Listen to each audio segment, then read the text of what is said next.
Hey everybody, welcome back to Bibliobibly and Harry Potter and the Goblet of Fire. Last time, we found out what a pensive is. Yes. And I need one. Store your memories, and we got a little glimpse at Dumbledore's memories, which aren't all pleasant. A lot of trials. A lot of people being sentenced to Azkaban. Yes. Some people getting away with it. Yes. Actually, I take that back. A lot of people getting away with it. One person being sentenced who happened to be Crouch's son. Yes, and the other three nameless individuals that were with him. Yes, the three nameless individuals. Well, the one was Crouch's wife. No, Crouch's wife was sitting next to him. Yeah. Crying. Oh, okay. Oh, you're talking about his son, yeah. Okay. I thought you meant nameless individuals on the jury. Oh, no. Sorry, I meant the three people, the other people that got sentenced to Azkaban with him. Sorry, my bad. Yeah, some shiny, dark-haired girl and some other stocky random dude. Mm-hmm.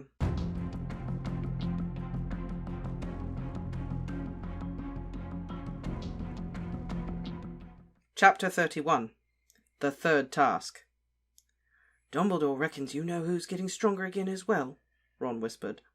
Everything Harry had seen in the Pensieve, nearly everything Dumbledore had told and shown him afterwards, he now shared with Ron and Hermione, and of course with Sirius, to whom Harry sent an owl the moment he left Dumbledore's office. Harry, Ron and Hermione sat up late in the common room once again that night, talking it all over until Harry's mind was reeling, until he understood what Dumbledore had meant about a head becoming so full of thoughts that it should have been a relief to siphon them off. Ron stared into the common room fire. Harry thought he saw Ron shiver slightly, even though the evening was warm. "And he trusts Snape?" Ron said. "He really trusts Snape, even though he knows he was a Death Eater?" "Yeah," said Harry. Hermione hadn't spoken for 10 minutes. She was sitting with her forehead in her hands and staring at her knees. Harry thought she, too, looked as though she could have done with a Pensieve. "Rita Skeeter," she muttered finally.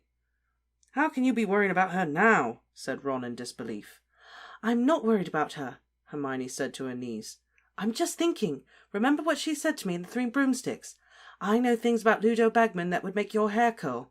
This is what she meant, isn't it? She reported his trial. She knew he'd passed information to the Death Eaters. And Winky, too, remember? Mr. Bagman is a bad wizard. Mr. Crouch would have been furious he got off. He would have talked about it at home." "Yeah, but Bagman didn't pass information on purpose, did he?" Hermione shrugged. "And Fudge reckons Madame Maxime attacked Crouch," Ron said, turning back to Harry. "Yeah," said Harry, "but he's only saying that because Crouch disappeared near the Beaubaton carriage." "We never thought of her, did we?" said Ron slowly. "Mind you, she's definitely got giant blood, and she doesn't want to admit it." "Of course she doesn't," said Hermione sharply, looking up. "Look what happened to Hagrid when Rita found out about his mother. Look at Fudge jumping to conclusions about her just because she's part giant. Who needs that sort of prejudice? I'd probably say I had big bones too if I knew that's what I'd get called for telling the truth." Hermione looked at her watch. "We haven't done any practicing," she said, looking shocked. "We're going to need to do the impediment jinx. We have really got to get it down to do it tomorrow. Come on, Harry, you need to get some sleep." Harry and Ron went slowly upstairs to their dormitory. As Harry pulled on his pyjamas, he looked over at Neville's bed. True to his word to Dumbledore, he had not told Ron and Hermione about Neville's parents. As Harry took off his glasses and climbed into his four-poster, he imagined how it must feel to have parents still living, but unable to recognize you.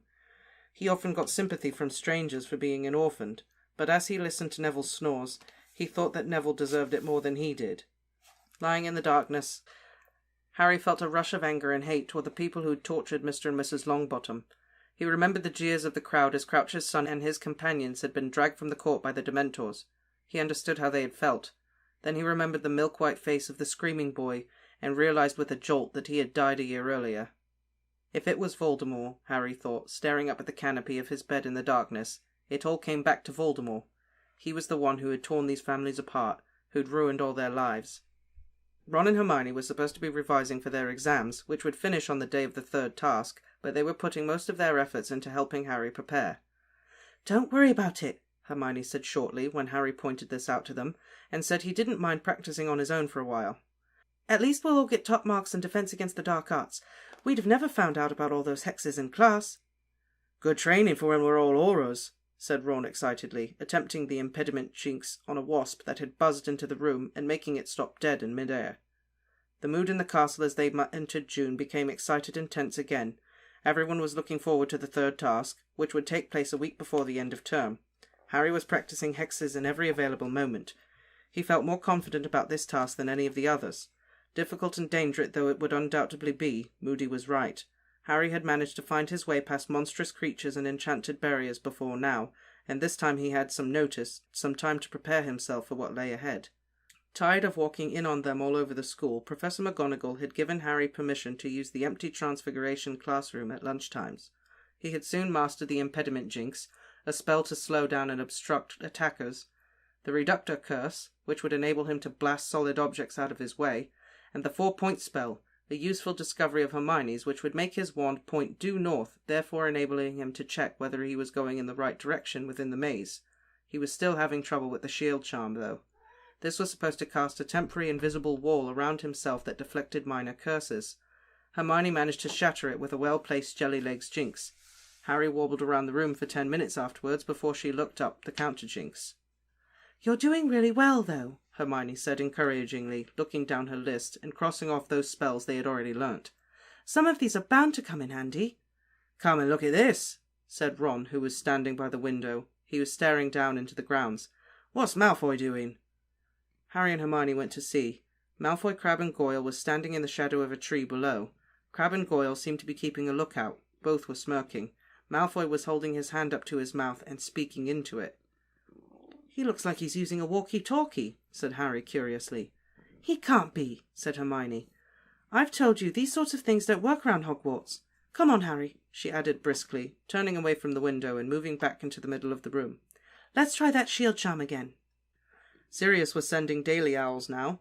Like Hermione, he seemed to want to concentrate on getting Harry through the last task before they concerned themselves with anything else. He reminded Harry in every letter that whatever might be going on outside the walls of Hogwarts was not Harry's responsibility, nor was it within his power to influence it.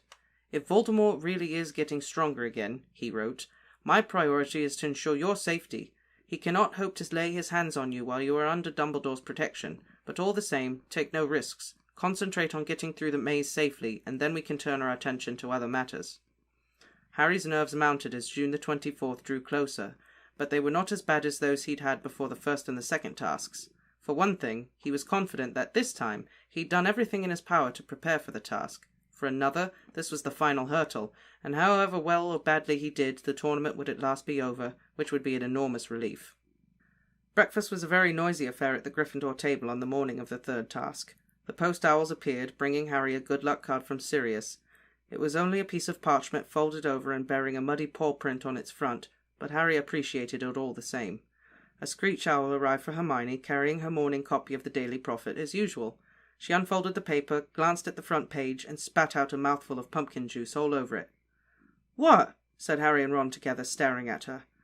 "Nothing," said Hermione quickly, trying to shove the paper out of sight, but Ron grabbed it. He stared at the headline and said, "No way. Not today. That old cow!" "What?" said Harry. "Rita Skeeter again?" "No," said Ron, and just like Hermione, he attempted to push the paper out of sight. "It's about me, isn't it?" said Harry.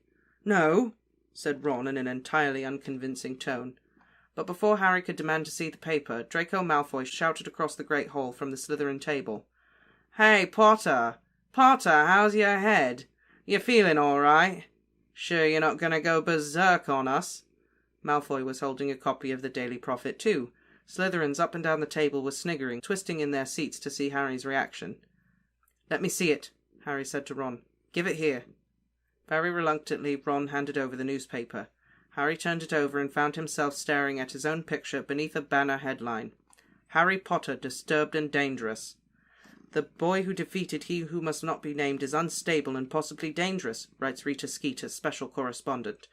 "Alarming evidence has recently come to light about Harry Potter's strange behaviour, which casts doubts upon his suitability to compete in a demanding competition like the Triwizard Tournament, or to even attend Hogwarts School.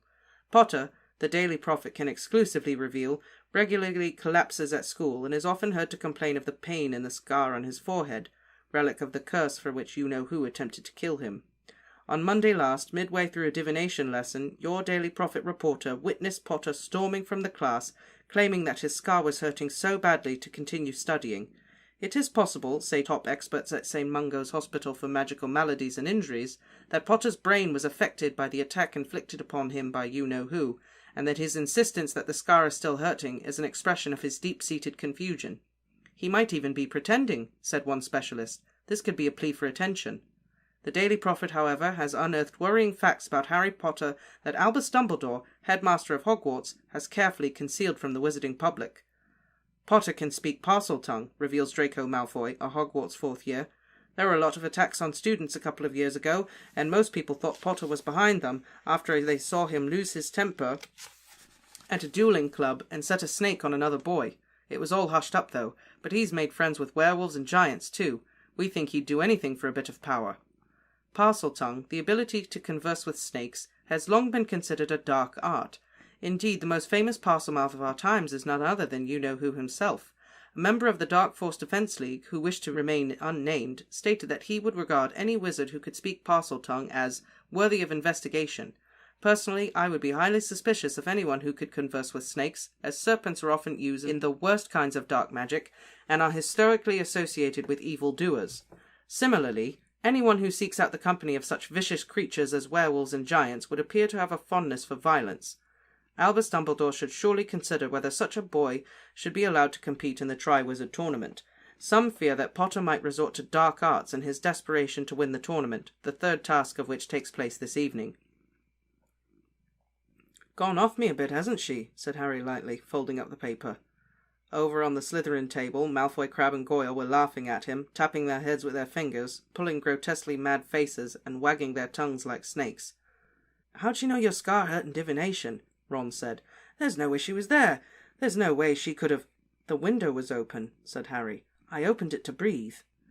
"You were at the top of the North Tower," Hermione said. "Your voice couldn't carry it all the way down to the grounds." "Well, you're the one who's supposed to be researching magical methods of bugging," said Harry. "You tell me how she did it." "I've been trying," said Hermione, "but I—" An odd, dreamy expression suddenly came over Hermione's face. She slowly raised a hand and ran her fingers through her hair. "You all right?" said Ron, frowning at her. "Yes," said Hermione breathlessly. She ran her fingers through her hair again, and then she held her hand up to her mouth as though speaking into an invisible walkie-talkie. Harry and Ron stared at each other. "I've had an idea," said Hermione, gazing into space. I think I know, because then no one else would be able to see, even Moody, and she'd have been able to just get onto the window ledge. But she's not allowed. She's definitely not allowed.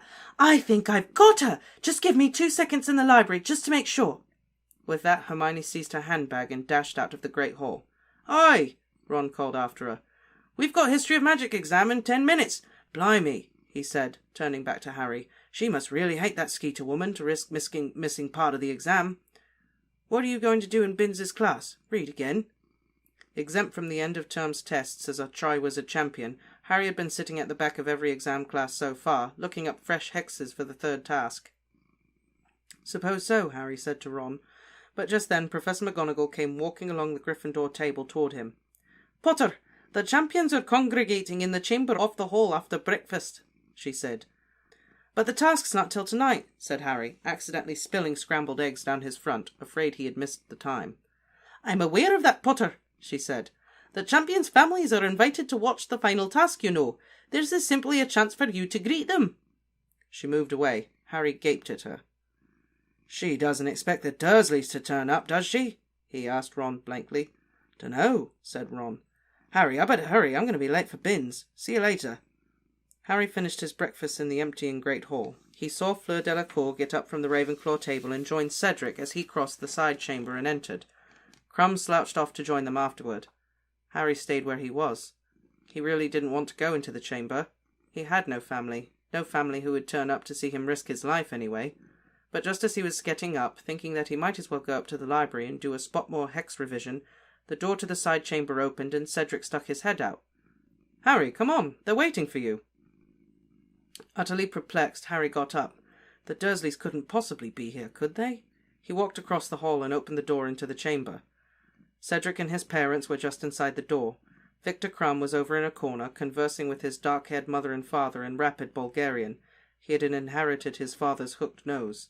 On the other side of the room, Fleur was jabbering away in French to her mother. Fleur's little sister Gabrielle was holding her mother's hand. She waved at Harry, who waved back. Then he saw Mrs. Weasley and Bill standing in front of the fireplace, beaming at him. "Surprise!" Mrs. Weasley said excitedly, as Harry smiled broadly and walked over to them. "Thought we'd come and watch you, Harry." She bent down and kissed him on the cheek. "You all right?" said Bill, grinning at Harry and shaking his hand. "Charlie wanted to come, but he couldn't get time off. He said you were incredible against the Horntail." Fleur Delacour, Harry noticed, was eyeing Bill with great interest over her mother's shoulder. Harry could tell she had no objection whatsoever to long hair or earrings with fangs in them. "That's really nice of you," Harry muttered to Mrs. Weasley. "I thought for a moment the Dursleys—" said Mrs. Weasley, pursing her lips. She had always refrained from criticising the Dursleys in front of Harry, but her eyes flashed every time they were mentioned.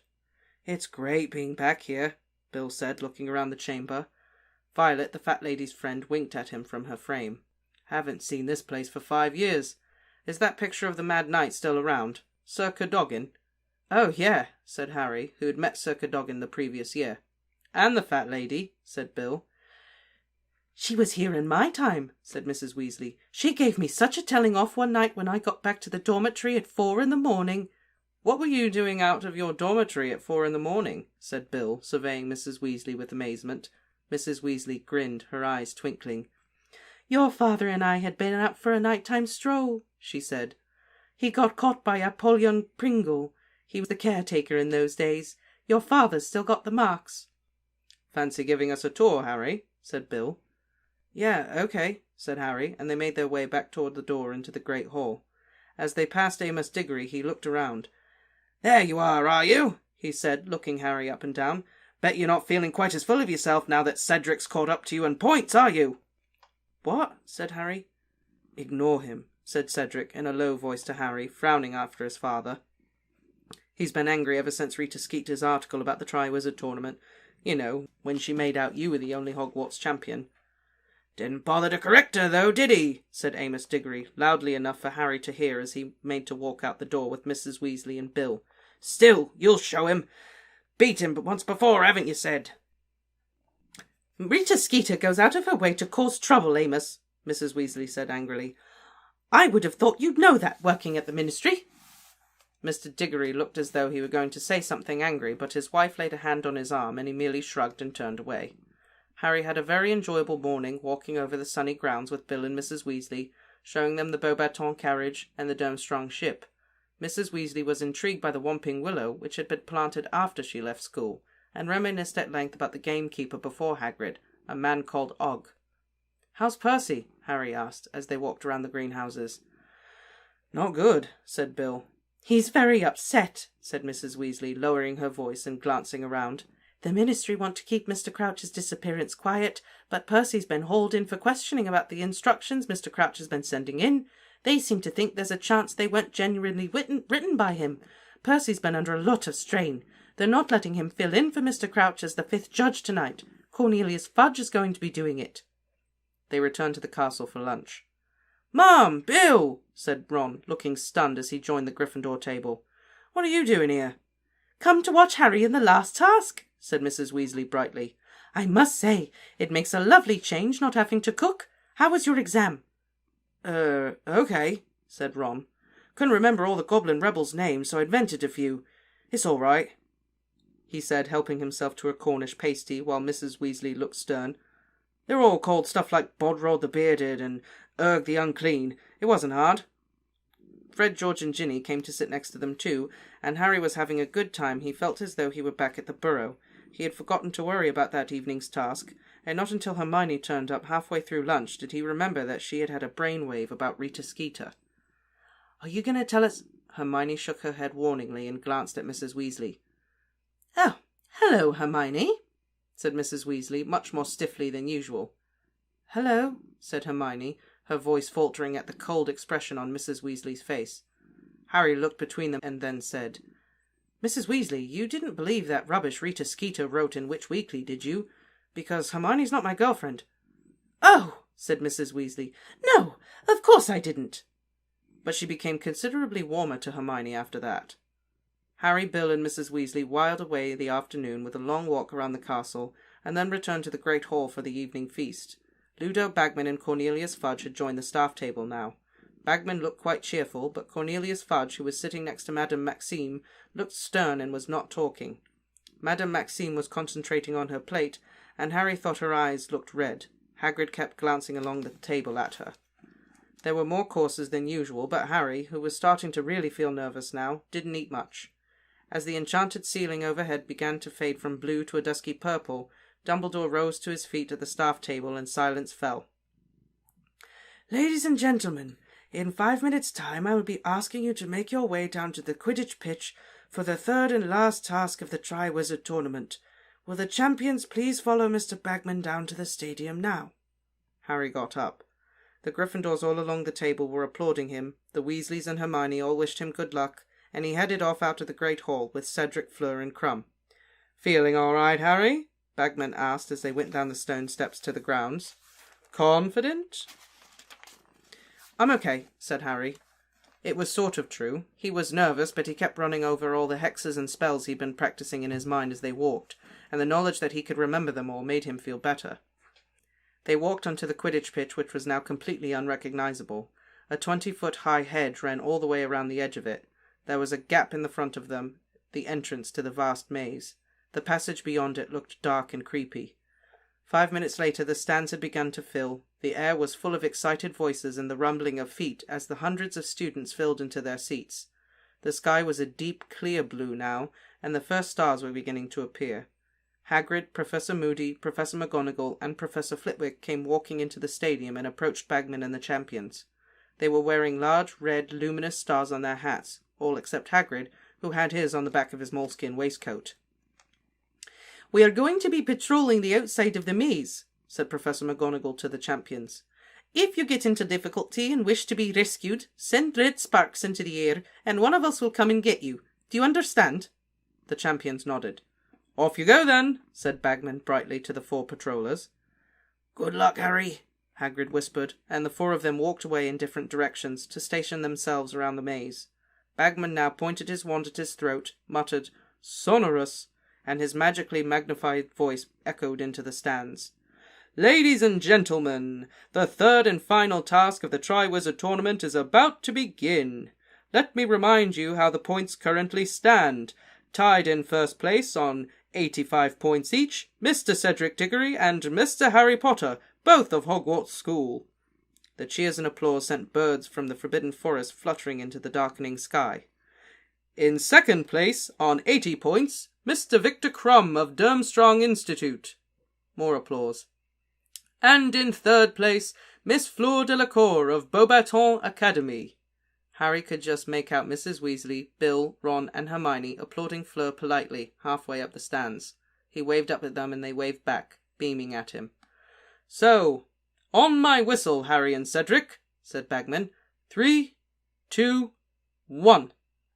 He gave a short blast on his whistle, and Harry and Cedric hurried forward into the maze. The towering hedges cast black shadows across the path, and whether because they were so tall and thick, or because they had been enchanted, the sound of the surrounding crowd was silenced the moment they entered the maze. Harry felt almost as though he were under water again. He pulled out his wand, muttered "Lumos," and heard Cedric do the same just behind him. After about 50 yards they reached a fork. They looked at each other. "See you," said Harry, and he took the left one, while Cedric took the right. Harry heard Bagman's whistle for the second time. Crumb had entered the maze. Harry sped up. His chosen path seemed completely deserted. He turned right and hurried on, holding his wand high over his head, trying to see as far ahead as possible. Still there was nothing in sight. Bagman's whistle blew in the distance for the third time. All of the champions were now inside the maze. Harry kept looking behind him. The old feeling that he was being watched was upon him. The maze was growing darker with every passing minute as the sky overhead deepened to navy. He reached a second fork. "Point me," he whispered to his wand, holding it flat in his palm. The wand spun around once and pointed toward his right, into the solid hedge. That way was north, and he knew he needed to go northwest for the center of the maze. The best he could do was to take the left fork and go right again as soon as possible. The path ahead was empty too, and when Harry reached the right turn and took it, he again found his way unblocked. Harry didn't know why, but the lack of obstacles was unnerving him. Surely he should have met something by now. It felt as though the maze was luring him into a false sense of security. Then he heard movement right behind him. He held out his wand, ready to attack, but its beam fell only upon Cedric, who had just hurried out of a path on the right-hand side. Cedric looked severely shaken. The sleeve of his robes was smoking. "Hagrid's blast-ended scroots!" he hissed. "They're enormous! I only just got away." He shook his head and dived out of sight along another path. Keen to put plenty of distance between himself and the scroots, Harry hurried off again. Then, as he turned a corner, he saw a Dementor was gliding right toward him. 12 feet tall, its face hidden by its hood, its rotting, scabbed hands outstretched, it advanced, sensing its way blindly toward him. Harry could hear its rattling breath. He felt clammy coldness stealing over him, but he knew what he had to do. He summoned the happiest memory he thought he could, concentrated with all his might on the thought of getting out of the maze and celebrating with Ron and Hermione, raised his wand and cried, "Expecto Patronum!" A silver stag erupted from the end of Harry's wand and galloped toward the Dementor, which fell back and tripped over the hem of its robes. Harry had never seen a Dementor stumble. "Hang on!" he shouted, advancing in the wake of his silver Patronus. "You're a boggart! Ridiculous!" There was a loud crack and the shape-shifter exploded in a wisp of smoke. The silver stag faded from sight. Harry wished it could have stayed. He could have used some company. But he moved on as quickly and quietly as possible, listening hard, his wand held high once more. Left, right, left again. Twice he found himself facing dead ends. He did the 4-point spell again and found that he was going too far east. He turned back, took a right turn, and saw an odd gold floating mist ahead of him. Harry approached it cautiously, pointing the wand's beam at it. It looked like some sort of enchantment. He wondered whether he might be able to blast it out of the way. "Reducto!" he said. The spell shot straight through the mist, leaving it intact. He supposed he should have known better. The Reductor curse was for solid objects. What would happen if he walked through the mist? Was it worth chancing, or should he just double back? He was still hesitating when a scream shattered the silence. "Fleur!" Harry yelled. There was silence. He stared all around him. What had happened to her? Her scream seemed to have come from somewhere ahead. He took a deep breath and ran through the enchanted mist. The world turned upside down. Harry was hanging from the ground with his hair on end, his glasses dangling off his nose, threatening to fall into the bottomless sky. He clutched them to the end of his nose and hung there, terrified. It felt as though his feet were glued to the grass, which had now become the ceiling. Below him the dark, star-spangled heavens stretched endlessly. He felt as though if he tried to move one of his feet, he would fall away from the earth completely. "Think," he told himself, as all the blood rushed to his head. "Think." But not one of the spells he had practiced had been designed to combat a sudden reversal of ground and sky. Did he dare move his foot? He could hear the blood pounding in his ears. He had two choices: try and move, or send up red sparks and get rescued and disqualified from the task. He shut his eyes so he wouldn't be able to see the view of the endless space below him, and pulled his right foot as hard as he could away from the grassy ceiling. Immediately, the world righted itself. Harry fell forward onto his knees on the wonderfully solid ground. He felt temporarily limp from shock. He took a deep, steadying breath, then got up again and hurried forward, looking back over his shoulder as he ran out of the golden mist, which twinkled innocently at him in the moonlight. He paused at a junction of two paths and looked round for some sign of Fleur. He was sure it had been her who had screamed. What had she met? Was she all right? There was no sign of red sparks. Did that mean she'd got herself out of trouble, or was she in such trouble that she couldn't reach her wand?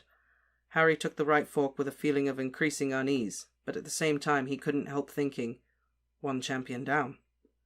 The cup was somewhere close by, and it sounded as though Fleur was no longer in the running. He'd got this far, hadn't he? What if he actually managed to win? Fleetingly, and for the first time since he'd found himself champion, he saw again that image of himself raising the Triwizard Cup in front of the rest of the school. He met nothing for 10 minutes except dead ends. Twice he took the same wrong turning. Finally he found a new route and started to jog along it, his wand light waving, making his shadow flicker and distort on the hedge walls. Then he rounded another corner and found himself facing a blast-ended Scroot. Cedric was right. It was enormous. 10 feet long, it looked more like a giant scorpion than anything. Its long sting was curled over its back. Its thick armour glinted in the light from Harry's wand, which he pointed at it. Stupefy! The spell hit the Scroot's armour and rebounded. Harry ducked just in time, but he could smell burning hair. It had singed the top of his head. The Scroot issued a blast of fire from its end and flew forward toward him. "Impedimenta!" Harry yelled. The spell hit the Scroot's armour again and ricocheted off. Harry staggered back a few paces and fell over. "Impedimenta!" The Scroot was inches from him when it froze. He had managed to hit it on its fleshy, shell-less underside. Panting, Harry pushed himself away from it and ran, hard in the opposite direction. The impediment jinx was not permanent. The Scroot would be regaining the use of its legs any moment. He took a left path and then hit a dead end, a right and hit another. Forcing himself to stop, heart hammering, he performed the 4-point spell again, backtracked, and chose a path that would take him northwest. He'd been hurrying along the new path for a few minutes when he heard something in the path running parallel to his own, which made him stop. "What are you doing?" yelled Cedric's voice. "What the hell do you think you're doing?" And then Harry heard Crumb's voice. "Crucio!" The air was suddenly full of Cedric's yells. Horrified, Harry began sprinting up his path, trying to find a way into Cedric's. When none appeared, he tried the Reductor Curse again. It wasn't very effective, but it burnt a small hole in the hedge, through which Harry forced his leg, kicking at the thick brambles and branches until they broke and made an opening. He struggled through it, tearing his robes, and looking to his right, saw Cedric jerking and twitching on the ground, Crumb standing over him. Harry pulled himself up and pointed his wand at Crumb just as Crumb looked up. Crumb turned and began to run. "Stupefy!" Harry yelled. The spell hit Crumb in the back. He dropped dead in his tracks, fell forward and lay motionless, face down in the grass. Harry dashed over to Cedric, who'd stopped twitching and was lying there panting, his hands over his face. "Are you all right?" Harry said roughly, grabbing Cedric's arm. "Yeah," said Cedric. "Yeah, I don't believe it. He crept up behind me. I heard him, I turned around, and he had his wand on me." Cedric got up. He was still shaking. He and Harry looked down at Crumb. "I can't believe this. I thought he was all right," Harry said, staring at Crumb. "So did I," said Cedric. "Did you hear Fleur scream earlier?" said Harry. "Yeah," said Cedric. "You don't think Crumb got her too?" "I don't know," said Harry slowly. "Should we leave him here?" Cedric muttered. "No," said Harry. "I reckon we should send up red sparks. Someone will come and collect him. Otherwise he'll probably be eaten by Scroot." "He'd deserve it," Cedric muttered, but all the same he raised his wand and shot a shower of red sparks into the air, which hovered high above Crumb, marking the spot where he lay. Harry and Cedric stood there in the darkness for a moment, looking around them. Then Cedric said, "Well, I suppose we better go on." "What?" said Harry. "Oh, yeah, right." It was an odd moment. He and Cedric had been briefly united against Crumb. Now the fact that they were opponents came back to both of them. They proceeded up the dark path without speaking, then Harry turned left, and Cedric right. Cedric's footsteps soon died away. Harry moved on, continuing to use the 4-point spell, making sure he was moving in the right direction. It was between him and Cedric now. His desire to reach the cup first was now burning stronger than ever, but he could hardly believe what he'd just seen Crumb do. The use of an unforgivable curse on a fellow human being meant a life term in Azkaban. That was what Moody had told them. Crumb surely wouldn't have wanted the Triwizard Cup that badly. Harry sped up. Every so often he hit more dead ends, but the increasing darkness made him feel he was getting nearer to the heart of the maze. Then, as he strode down a long, straight path, he saw movement again, and his beam of wand light hit an extraordinary creature, one which he'd only seen in picture form, in his monster book of monsters. It was a sphinx. It had the body of an overlarge lion, great clawed paws, and a long yellowish tail ending in a brown tuft. Its head, however, was of that of a woman. She turned her long, almond-shaped eyes upon Harry as he approached. He raised his wand, hesitating. She was not crouching as if to spring, but pacing from side to side of the path, blocking his progress. Then she spoke in a deep, hoarse voice. "You are very near your goal. The quickest way is past me." So, will you move, please?" said Harry, knowing what the answer was going to be. "No," she said, continuing to pace. "Not unless you can answer my riddle. Answer on your first guess, I let you pass. Answer wrongly, I attack. Remain silent, I will let you walk away from me unscathed. Harry's stomach slipped several notches. It was Hermione who was good at this sort of thing, not him. He weighed his chances. If the riddle was too hard, he could keep quiet, get away from her unharmed, and try and find an alternative route to the centre. "Okay," he said. "Can I hear the riddle?" The Sphinx sat down on her hind legs in the very centre of the path and recited. "First think of the person who lives in disguise, who deals in secrets and tells not but lies. Next, tell me what's always the last thing to mend, the middle of middle and end of the end. And finally give me the sound often heard during the search for a hard-to-find word. Now string them together and answer me this. Which creature would you be unwilling to kiss?" Harry gaped at her. "Could I have it again? More slowly?" he asked tentatively. She blinked at him, smiled, and repeated the poem. "All the clues add up to a creature I wouldn't want to kiss?" Harry asked. She merely smiled her mysterious smile. Harry took that for a yes. Harry cast his mind around. There were plenty of animals he wouldn't want to kiss. His immediate thought was a blast-ended scroot, but something told him that wasn't the answer. He'd have to try and work out the clues. "Person in disguise," Harry muttered, staring at her. "Who lies? That'd be an imposter. No, that's not my guess. A spy. I'll come back to that. Could you give me the next clue again, please?" She repeated the next lines of the poem. "The last thing to mend," Harry repeated. No idea. Middle of middle. Could I have the last bit again?" She gave him the last 4 lines. "A sound often heard in the search for a hard-to-find word," said Harry. That'd be Hang on, is a sound." The Sphinx smiled at him. Spy, said Harry, pacing up and down. "A creature I wouldn't want to kiss. A spider!" The Sphinx smiled more broadly. She got up and stretched her front legs and then moved aside for him to pass. "Thanks," said Harry, and amazed at his own brilliance, he dashed forward. He had to be close now, he had to be. His wand was telling him he was bang on course. As long as he didn't meet anything too horrible, he might be in with a chance. He had a choice of 2 paths up ahead. "Point me," he whispered again to his wand, and it spun around and pointed him to the right-hand one. He dashed up this one and saw light ahead. The Triwizard Cup was gleaming on a plinth 100 yards away. Harry had just broken into a run when a dark figure hurtled out onto the path in front of him. Cedric was going to get there first. Cedric was sprinting as fast as he could toward the cup, and Harry knew he would never catch up. Cedric was much taller, had much longer legs. Then Harry saw something immense over a hedge to his left, moving quickly along a path that intersected with his own. It was moving so fast that Cedric was about to run into it, and Cedric, his eyes on the cup, had not seen it. "Cedric!" Harry bellowed. "On your left!" Cedric looked round just in time to hurl himself past the thing and avoid colliding with it, but in his haste he tripped. Harry saw Cedric's wand fly out of his hand as a gigantic spider stepped into the path and began to bear down on Cedric. "Stupefy!" Harry yelled again. The spell hit the spider's gigantic hairy black body. For all the good it did, he might as well have thrown a stone at it. The spider jerked, scuttled around, and ran at Harry instead. "Stupefy! Impedimenta! Stupefy!"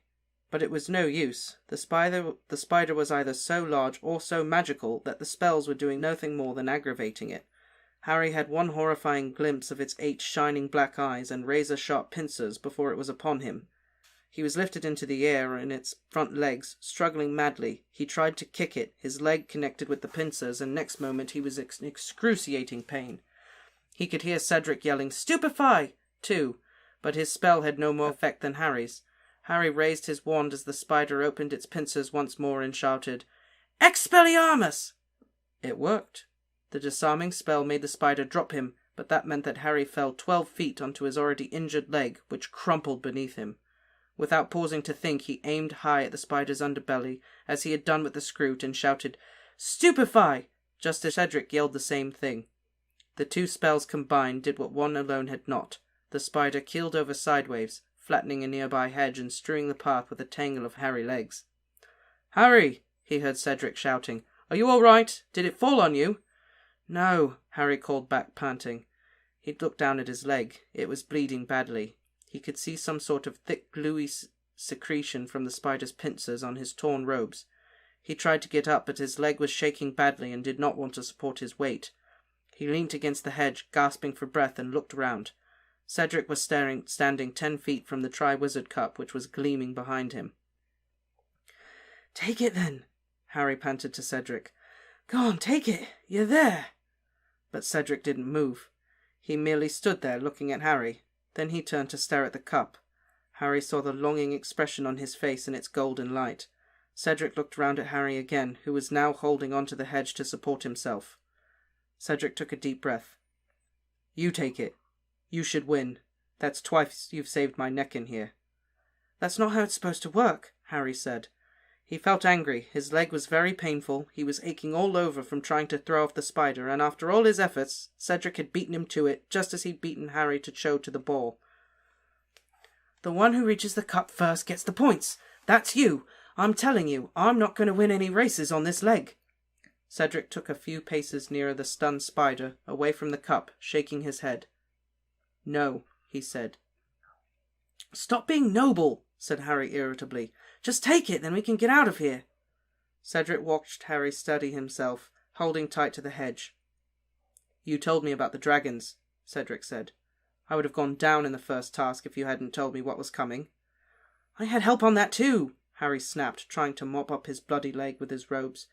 "You helped me with the egg. We're square." "I had to get help on the egg in the first place," said Cedric. "We're still square," said Harry, testing his leg gingerly. It shook violently as he put weight on it. He had sprained his ankle when the spider had dropped him. "You should have got more points in the second task," said Cedric mollishly. "You stayed behind to get all the hostages. I should have done that." "I was the only one who was thick enough to take that song seriously," said Harry bitterly. "Just take the cup!" "No," said Cedric. He stepped over the spider's tangled legs to join Harry, who glared at him. Cedric was serious.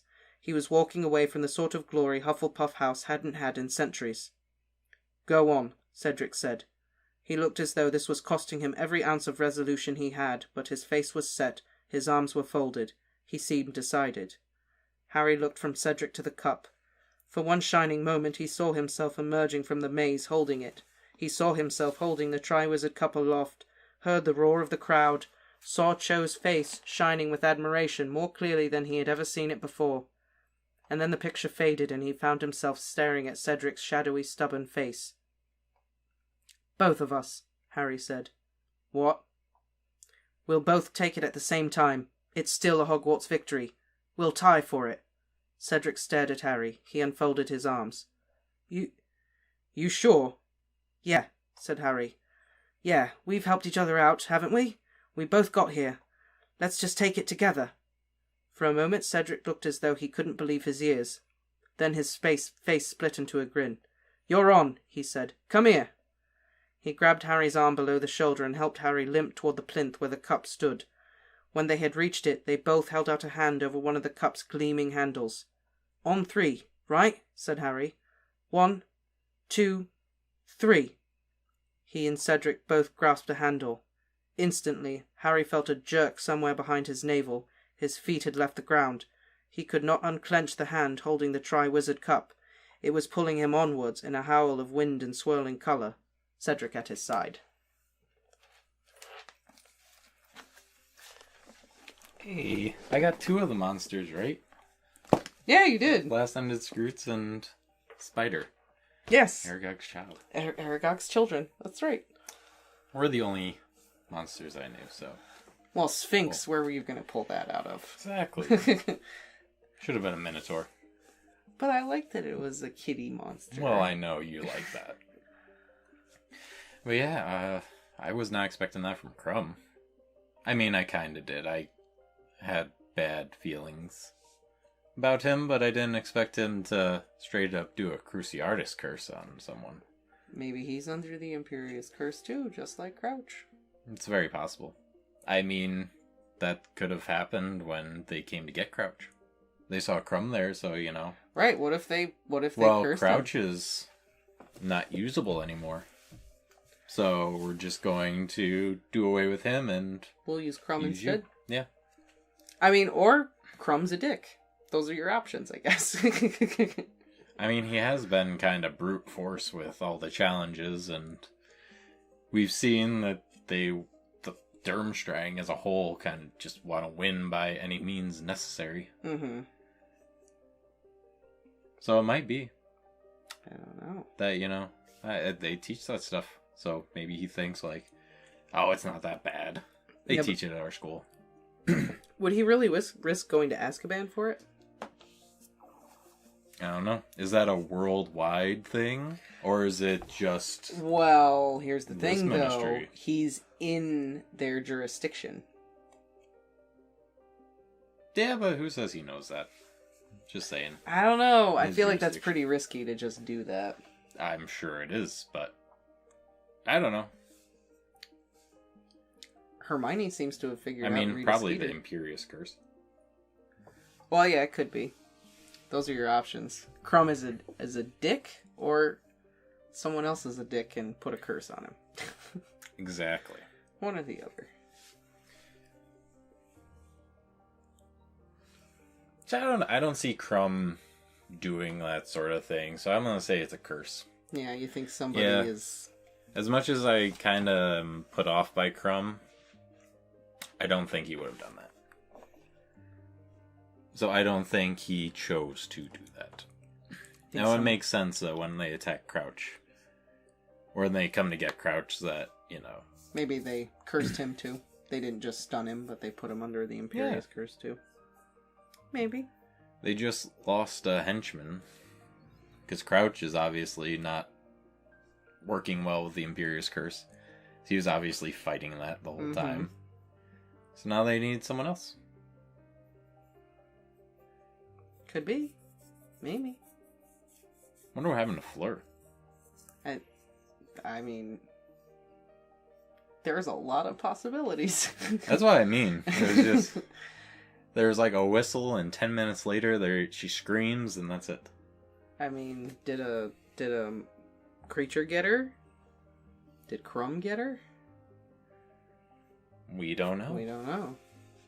She never sent up sparks, so whatever got her... Well, Harry never saw the sparks. Doesn't mean... That's true. Doesn't mean she didn't send him up. Yeah. But... He just heard her scream, and that was it. Yeah, but he made a point to look in the sky and, look for the sparks, and he didn't see him, and he was like, should I go check? Oh. So maybe she's still in there with the Cruciatus curse, so... Yeah, but if Crumb ran away, then he wouldn't... you can't just, run away and, leave them under that. You've gotta, you gotta keep pointing? You've gotta keep, concentrating on doing it. It's like doing the killing curse. You have to mean it. You can't just be like, I'm gonna do this, and then leave you alone, and then you're just gonna feel tortured for the next 5 hours until I come back.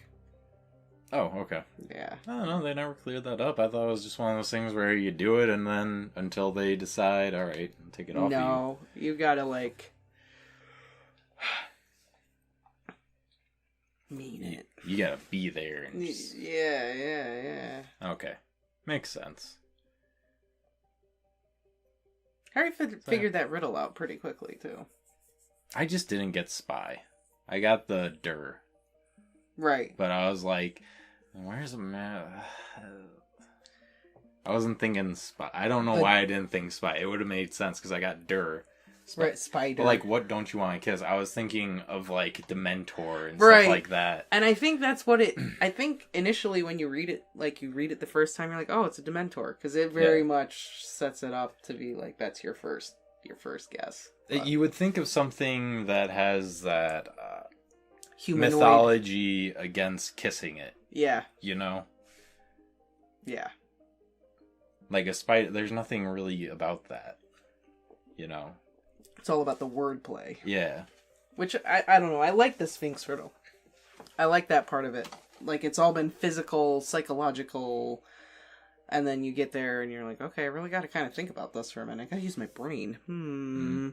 Sphinx was nice about it, though. Repeating it a bunch of times. Yeah, the Sphinx was not mean. Yeah. She definitely said it as many times as Harry asked her to. That's definitely true. Yeah, which was nice. Yeah, it was a nice Sphinx. Yeah. It's a good kitty. She was a good kitty. And I don't know. It was a good task. It was a good one. It tests all your skills. And then we get to the very end where Harry messed up his leg trying to Save Cedric. yeah. And then Cedric being all like, "No, you. No, you." It was just a full 10 minutes of no you. No you. No, you. No You. you. No you. No you. Dang Gryffindors and Hufflepuffs and their honor. I know, I'm sitting here like, oh, Slytherin would just be like, alright, I'm gonna take it. Okay then. I feel like Ravenclaw too, to a certain degree. They'd be like, okay, if you say so. Nah. I think Ravenclaw would be in the same boat. Oh, just Slytherin. Yes. Wow, the bias here is, wow, you really think so little of us. Their house motto is by any means necessary. No, our house motto is pride, ambition, and cunning. It's right there. Okay. It's right there. Well, you're willing to put your ambitions over other people. Well, I mean... So, yeah. There you go. Yeah, and Hermione may have figured out Rita Skeeter. Yeah. Yeah. And was it the Slytherins that are helping them? Because I saw Malfoy looking like he's using a walkie-talkie. Oh, helping Rita? Yeah. Well, if you notice, it's not... Why are you lumping all the Slytherins in together? It's Malfoy. Because they're the Slytherins we know. They are the only Slytherins that are mentioned. That is not Slytherin House's fault! They are the representatives of Slytherin Well, in that this is... entire story. Then that's... And Snape. Which is even worse. Wow! Oh my god! Why are you so mean? He singles out and picks on the child who had his family tortured to insanity. Constantly. To the point where that is the thing he's most afraid of, is that teacher. I can't... How horrible of a person do you have to be? I can't defend that one. That's pretty bad. Yeah. Especially considering Snape probably knows that happened. Exactly. He's a horrible, horrible, horrible, horrible human being. Whatever. We're not going to have this discussion right now. The point is, Malfoy, Crabbe, Goyle, Pansy Parkinson are not true representatives of all of the good that Slytherin House is capable of. Harry just... Do we get to see what Harry said? Do we get to see the good that Slytherin House has done? Yes. Oh, we do? Yes. Really? You will see it. Yes. The truly great things that Slytherin House is capable of. You will see it. How long do I have to wait for that? Like... Book 6 and 7. But the big question, big question is... What happened to Harry and Cedric when they grabbed the cup? I'm trying to think. There's another thing that happened that Harry did, and he described it the same way. As if he was getting pulled by the navel. Yep. I can't remember what it was, though. Oh, dear. Bread and beer. If I were dead, I wouldn't be here. Oh.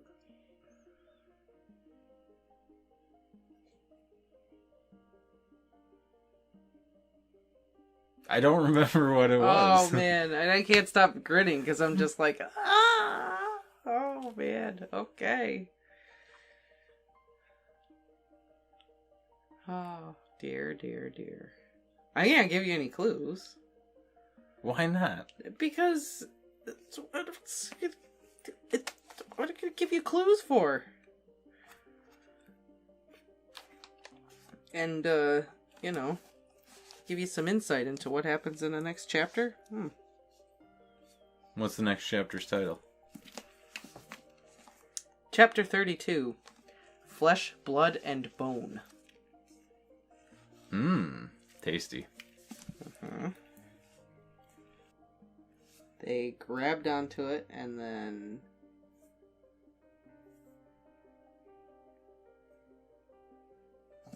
Harry, what did he say? pulling him onwards in a howl of wind and swirling color. With Cedric. I know they've described this before, and I can't think of it. So him and Cedric are going somewhere. Mm-hmm. Somehow. In a manner in which you cannot recall. Oh, it's port key. That's what it was. It's a port key. That's what they were describing. Yes, it was a port key. The look of triumph on your face. It was so hard because I remembered it so vividly. And I couldn't remember what it came from. I wanted to say it was when he went into the vision, and I was like, no, wait. That wasn't when he went into Dumbledore's memory. It's a port key. It was a port key. So him and Cedric are taking a port key. To meet Voldemort. Because, holy crap, was my thesis right? With Ludo Bagman? He wanted Harry to make it to the end so that he could... Oh my god! Oh my god, was I right?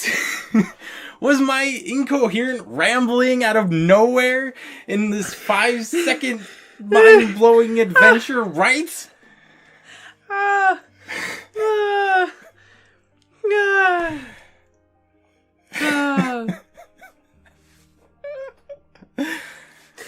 I can't confirm any of this. Oh. I can't confirm any of this. I'm sorry. That was totally just BSing off the top of my head. That's right. Oh, man. That'd be awesome. I cannot confirm anything about your theory.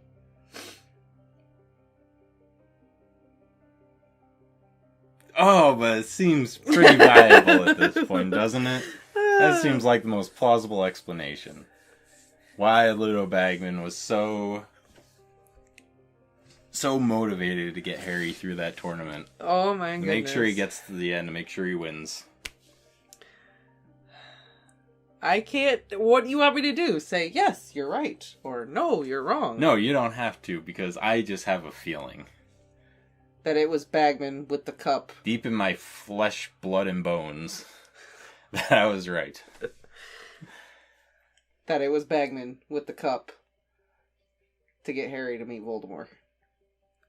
At an undisclosed location. Yes, just because I want to be right. I want that crazy theory I came up with just to be the right theory. So yes, I'm putting all my chips on the table and saying that. Alright. That's what you're going with. Yeah. Okay. Alrighty then. Maybe Voldemort offered to pay off all his debts or something if he... Maybe I was right on both fronts and they just kind of come together like that. He was... It's a pretty easy way for Voldemort to gain a follower. That's what I mean. Voldemort needs something. He needs debts paid off. Voldemort's like, I'll pay off your debts, or, I'll just kill everyone that you owe debts to, and you get me Harry Potter. Bagman's really that callous? I don't know. I think he's that dumb. We had this discussion in the last video. Oh yeah, you said you thought he was that stupid. I don't necessarily think he's that callous or cruel, but he is that dumb to be easily manipulated. Or maybe it wasn't even his choice. Maybe they put the Imperius curse on him. So what do you think is going to happen in the next chapter? Flesh, blood, and bone.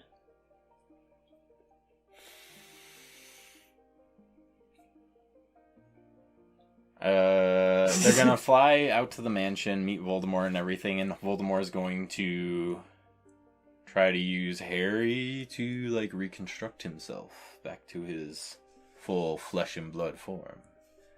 Interesting. Or maybe he'll end up using Cedric.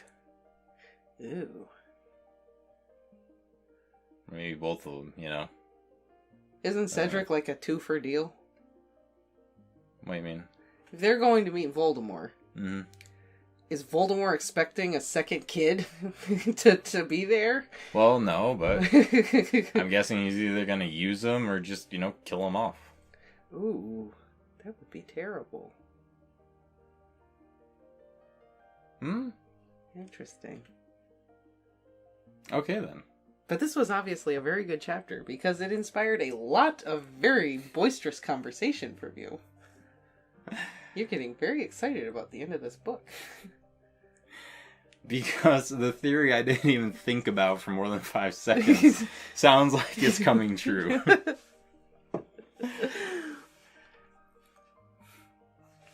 Well, I guess we will just have to wait and see what's going to happen next.